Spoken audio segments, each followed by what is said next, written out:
Hello friends, welcome back to my channel. তোমরা কেমন আছো সবাই? আশা করি ভালো আছো, আর আমিও তোমাদের ভালোবাসায় ভালো আছি। তো নতুন বছর অনেক অনেক শুভেচ্ছা, হ্যাপি নিউ ইয়ার। তো তোমরা দেখতে পেলে তোমাদেরকে লেবুটা দেখানোর জন্য আমার মেয়ের কাছ থেকে নিলাম। দেখো, মনে হচ্ছে না যে এখনই গাছ থেকে পেরে নিয়ে আসলো, খুব সুন্দর লাগছিল, তাই ওর কাছ থেকে নিলাম লেবুটা। তো সকাল সকাল আমার কর্তামশাইকে পাঠিয়ে দিয়েছিলাম বাজার, আর আজকে দিনটা ছিল রবিবারের দিন, তো ভালো মন্দ সবজি বাজার তো লাগবেই। আজকের ব্লগটা শুরু করছি। আর এই যে দেখো আমার মেয়ের দুষ্টুমি, শেষমেশ লেবুটা আমার কাছ থেকে নিয়ে ছাড়লো, আর ও এখন এটা খাবেই। তো চলো তোমাদের দেখায় কর্তামশাই কি বাজার করলো। আর এই যে তোমরা ছিমগুলো যে দেখতে পাচ্ছ, এগুলো একদম আমাদের গাছের ছিম, এর মধ্যে কোনো সার নেই তোমরা বলতে পারো, একদম বাড়ির গাছের ছিম। আর এই যে দেখো অনেক কিছু বাজার করে নিয়ে এসেছিল, এক ব্যাগ ভর্তি। আর দেখো ফুলকপিটা কতটা বড়, আমি তোমাদের দেখাচ্ছি, প্লাস্টিকটা খুলে তোমাদের দেখাই ভালো করে, দাঁড়াও। এই দেখো এত বড় ফুলকপিটা না, এটা তো প্রায় আমার মনে হয় 2-3 দিন হয়ে যাবে, কারণ বিশাল বড় ছিল ফুলকপিটা। দেখো আর খুব সুন্দর, ভীষণই ফ্রেশ ছিল ফুলকপিটা, দেখেই বোঝা যাচ্ছিল আর কি। আর আমার না ফুলকপি খেতে খুব ভালো লাগে, ফুলকপি ভাজা। তো তোমাদের আর কার কার ফুলকপি খেতে ভালো লাগে অবশ্যই কমেন্টে জানিও আমাকে। তো চলো সবজিগুলো এবার গোছানো যায়। আর এইদিকে দেখো আমার মেয়ে লেবু খাওয়া শুরু হয়ে গিয়েছে। শীতকাল মানে এই কমলা লেবু, আশা করি সবারই ভালো লাগে রোদে বসে শীতকালে কমলা লেবু খেতে। আর আমার মেয়ে তো কমলা লেবু খেতে ভীষণই ভালোবাসে। আর এদিকে দেখো রোদের কোনো ছাপ নেই, কিচ্ছু নেই, সকাল বাজে 9টা, আমার মেয়ের এদিকে খাওয়া শুরু হয়ে গেছে লেবু। আর লেবু মনে হয় ঠান্ডা, যাই হোক একটু ঠান্ডাও লাগতে পারে। দেখো কতটা মজা করছে ও লেবুটা খাবে বলে, নিজে নিজেই ছিলে খাওয়া শুরু করে দিয়েছে। তো এদিকে লেবুটা খাক, আর আমি এদিকে সবজিগুলো গুছিয়ে নিই। এইদিকে দেখো এখানে আমি আমার সোনা মামুকে বলছিলাম, মা আমাকে একটু দাও, আমিও খাবো। তো আমাকে বলছে না, আমি তোমাকে দেবো না, আমি একাই খাবো। দেখো রেগেই বুঝাচ্ছিল। তো এদিকে আমি সবজিগুলো গোছানোর আগে হাজব্যান্ড বললো যে কাশিও হয়েছে ওর খুব একটু, তাই এখানে আদা দিয়ে, তুলসী পাতা দিয়ে আর গোলমরিচ দিয়ে আমি একটা চায়ের মতো করে দিয়েছিলাম ওকে একটু। তো কাশি দেওয়ার পর না এমন চায়ের কালার এসেছিলো। আর এটা না সর্দি কাশি লাগলে খুব উপকারী খাওয়া। তো আমি তোমাদের পরে রেসিপিটা দিব অন্য কোনো ভিডিওতে। তো এখানে ওকে আগে চাটা করে দিয়ে নিলাম। এটা ভীষণই উপকারী, যখন সর্দি বা অতিরিক্ত কাশি হয় না, এটা খাওয়া ভীষণ উপকার। তোমরাও বাড়িতে ট্রাই করে দেখতে পারো। আমাকে কিন্তু অবশ্যই জানাবে ট্রাই করে যে কেমন হয়েছিল আর কি তোমরা সুবিধা পেয়েছিলে। আর এদিকে দেখো আমার মেয়ের কিন্তু লেবুটা পুরো খাওয়া কমপ্লিট, দেখো আমাকেও দেখাচ্ছিল। আবার ওইদিকে হাজব্যান্ড কাজে বেরোবে, তো ওর জন্য একটু খাবার তৈরি করে নিয়েছিলাম। এখানে কালকে রাতের ভাত ছিল আর আলু ভাজা করে দিয়েছিলাম। আর এই যে দেখো এবার আমি সবজিগুলো গুছিয়ে নেবো। আর শীতকাল মানেই বন্ধুরা ভীষণ নানান রকমের, হরেক রকমের শাক সবজি ভীষণই ভালো আর ফ্রেশ পাওয়া যায় আর কি। আমার তো এই জন্যই শীতকাল আরও বেশি ভালো লাগে যে এত সুন্দর সুন্দর সবজি পাওয়া যায়। আর এই যে দেখো হাজব্যান্ডের ভীষণ যেহেতু কাশি হয়েছে, তো বেশি করে ও আদা নিয়ে এসেছে, আদা দিয়ে চা খাবে বলে। আর সবজির মধ্যে না আমার এই গাজরটা ভীষণ প্রিয়, কারণ কাঁচাও খাওয়া যায়, আর এই সময় যে গাজরটা পাওয়া যায় না ভীষণ মিষ্টি হয়। আর এই যে দেখো এই হচ্ছে টমেটোর অবস্থা, আমার মেয়ে করেছে। তোমরা আবার ভেবো না যে এটা বাজার থেকে এরমই নিয়ে এসেছিল, ও কোনো কিছু আনলেই ওর একটা বাইট পাওয়াই যাবে। আর টমেটো খেতে তো ভীষণ ভালোবাসে। এই দেখো লঙ্কাগুলো ভীষণই ফ্রেশ ছিল, পেঁয়াজের কালারটা দেখেছো খুব সুন্দর লাগছিল। আর এখানে নিয়ে এসেছিল মূলো। আর এই যে দেখো গাছের ছিম, তোমাদের প্রথমেই দেখিয়েছি এটা আমাদের গাছের ছিম। আর এই যে দেখো বেগুনগুলোতে না ওই আলুর যে মাটিগুলো হয় সেগুলো একটু লেগে গিয়েছিল, তো এগুলোকে ভালো করে পরিষ্কার করে সবকিছু আমি ধুয়ে রাখবো। আর এই দেখো তোমাদের একটু ঢং করে দেখাচ্ছিলাম আর কি, কারণ ভীষণ ভালো লাগছিল, ছোট একটা বেগুন ছিল। আর এই যে দেখো ফুলকপিটা কতটা সুন্দর আর বিশাল বড় ছিল এখানটায়। আর এইদিকে দেখো আরেকজন কি করছে, সব ছড়িয়ে ছিটিয়ে খেলাধুলো শুরু হয়ে গিয়েছে। আর এই যে দেখো মনে হচ্ছে কিচ্ছু জানে না। আর এই যে দেখো কি করছিল, সব কিছু ছিটিয়ে ফেলেছে চারিদিকে। আর আমি ওকে আগিয়ে দিচ্ছিলাম যে নাও মা তুমি খেলো, কিন্তু দুষ্টুমি করো না, এগুলো তো আমি অবশ্যই পরিষ্কার করে নিতে পারবো, কিন্তু এদিক ওদিক ছোটো ছোটো করলে নোংরা জিনিস মুখে দিলে না তখন বেশি অসুবিধা। এই যে দেখো আমার শূন্য ঝুড়ি, সবজির ঝুড়ি, এটা আমার 1তলা 2তলা 3তলা 4তলা, ব্যাস 4তলার ঝুড়ি।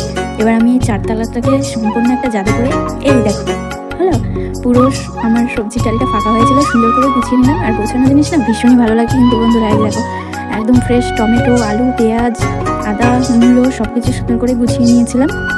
আর এই যে দেখো বলে না যে বেশি বড় হলে যা হয় আর কি, ফুলকপির আর জায়গা হয়নি, তো ওকে আলাদাই রাখতে হয়েছিল। আর এদিকে আমার কাজ করতে করতে না আমারও একটু খিদে লেগে গিয়েছিল, তো আমার মেয়ের জন্য হালকা করে একটু পাস্তা বানিয়েছিলাম। ওদিকে আমি পাস্তাটাকে সেদ্ধ করতে বসিয়ে দিয়েছি। আর এদিকে সবজি নিয়ে নিয়েছিলাম, গাজর, পেঁয়াজ আর ওই একটা ছোটো লঙ্কা একটু কেটে নিয়েছিলাম। তো এই দেখো আমি এখন তৈরি করে নেবো পাস্তা। এই দেখো সবটুকুটা কড়াই দিয়ে দিয়েছি, একবারে একটু ভাজা ভাজা করে নিলাম সুন্দর করে লবণ হলুদ দিয়ে। এবার একটু নাড়াচাড়া করে নেবো, লাল লাল হয়ে ভাজা হয়ে এসেছে।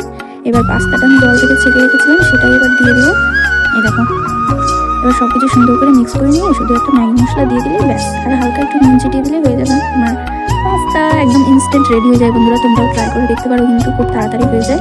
আর আমি না সবজিগুলো একটু বড় বড়ই রেখেছি, কারণ আমার খুব ভালো লাগে বড় বড় করে সবজিগুলো দিলে না খেতেও ভালো লাগে, মুখে পড়ে আর ভালো লাগে। যে দেখো এবার আমি একটু ম্যাগি মশলা দিয়ে নেবো। আর এই ম্যাগি মশলাটা দিলে না ভীষণই একটা টেস্ট আছে, খুব সুন্দর। দেখো ম্যাগি মশলাটা পড়ছিলই না, ভালো করে ঝাঁকিয়ে আমি দিচ্ছিলাম। দেখো যেটুকুটা ছিল সবটুকুটাই পড়ে গিয়েছিলো বেশি ঝাঁকানোর কারণে, তো যাই হোক বেশি করেছিল তবুও টেস্ট হয়েছিল খুব সুন্দর। এবার ভালো করে এগুলোকে মিক্স করে নিব আমি। মিক্স করে নিয়ে চলে যাবো খেতে। আর আমাদের গরিব মানুষের গরিব খাওয়া দাওয়া অত রকমের আমরা মশলা দিতে পারিও না, আর আমাদের ভালোও লাগে না। তো যেভাবে করলাম আমি এভাবেই খাই, অত সস আমাদের লাগে না। তো এই যে দেখো আমি খাবো, তার জন্য এখন বাটিটাতে সুন্দর করে ঢেলে নিচ্ছিলাম, তারপর আমি চলে যাব খেতে।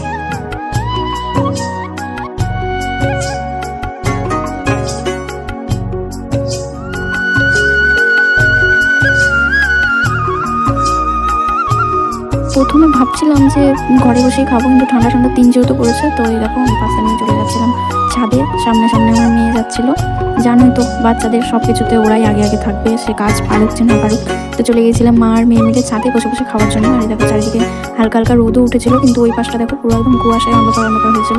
তো এই যে দেখো ছুটি শুরু হয়ে গেছে, তোকে বলছিলাম যে মা চুপ করে বসে। আর এই যে দেখো আমি আর আমার মেয়ে মিলে দুজন মিলে খেতে বসে গিয়েছিলাম। আর ও দেখো আগে এসে বসছে, দিয়ে এবার বলছে মা আমাকেও দাও। সত্যি এই শীতের দিনে না রোদে বসে কিছু খেতে খুবই ভালো লাগে। আর পাস্তাটা যা হয়েছিল না, এখনই আমার জিভে চলে আসছে, দারুণ হয়েছিল। আর এই দেখো আমি যেভাবে করছি আমার মেয়েও সেভাবে করছে, কিন্তু ওর এদিকে একবার খেয়ে কিন্তু ঝাল লেগে গিয়েছিল। তারপর দেখো কি বলে, আর নিবে না। ঝাল লেগেছে, ওকে বলছিলাম নিচে গিয়ে জল আনতে, আর ও বলছে হ্যাঁ আমি যাচ্ছি। তাই এই দেখো এদিকে খাওয়াও হয়ে গিয়েছিলো, আর ওদিকে দুষ্টুমি করে বেড়াচ্ছে। আমি ওদিকে খাচ্ছিলাম, আর ও চলে গেছে ওদিকে মাটি কাটার জন্য। গাছগুলো যে লাগানো আছে সেই মাটিগুলো ঘাটছিল। তো ওকে আমি ডাকছিলাম যে চলো মা নিচে চলো, এবার দেখো কি বলে, ও যাবে না। উপরে থাকবা, খেলবা, একা একাই থাকবা তুমি ছাদে? আমি তাহলে নিচে চলে যাই, রান্না করি। হ্যাঁ হ্যাঁ দুষ্টু কোথাকার, চলো নিচে চলো। তুমি ছাদে ধুলামাটি নিয়ে খেলবা এখন, চলো। শোনো মামা, নিচে চলো। দেখো দিকে দেখো, সবাই তোমাকে দেখছে, সবাই তোমাকে পচা বলবে। আমি যে বললাম সবাই দেখছে পচা বলবে, ও বলে ঠিক আছে চলো এবার নিচে যাই। তো এই যে দেখো নিচে এসে পুরো চারিদিকে ওর খেলনা দিয়ে ছড়িয়ে ছিটিয়ে আমার কাজ করতে থাকি। আমার মেয়ের দুষ্টুমি তো সারাদিন চলতেই থাকবে। তো আজকের মতো ব্লগটা এখানে শেষ করছি, আর দেখা হবে নতুন একটা ব্লগে। ততক্ষণ সবাই ভালো থেকো, সুস্থ থেকো, আর চ্যানেলটা সাবস্ক্রাইব করে আমার পাশেই থেকো। বাই।